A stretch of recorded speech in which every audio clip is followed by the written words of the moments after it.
Hi hello నేను మీ reviews alert. ఈరోజు మన టాపిక్ వచ్చేసి మహాభారత్ అప్డేట్. తన గత విడుదలైన RRR ఒక మెగా సక్సెస్ పై బలంగా దూసుకుపోతున్న దర్శకుడు దాన్ని 10 భాగాలుగా సినిమాగా తీయడానికి ఒక ఈవెంట్లో చెప్పాడు.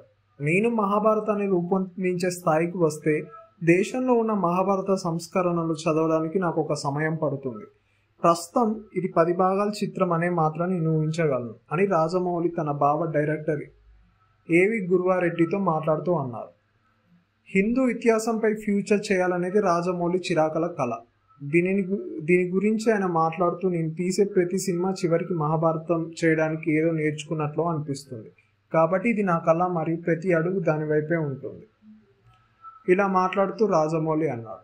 ఇది ఫ్రెండ్స్ మన వీడియో. నచ్చితే లైక్ చేయండి, షేర్ చేయండి, సబ్స్క్రైబ్ చేసుకోవడం మాత్రం మర్చిపోకండి. Thank you friends, thanks for watching. Please subscribe our channel once again. Thank you, bye.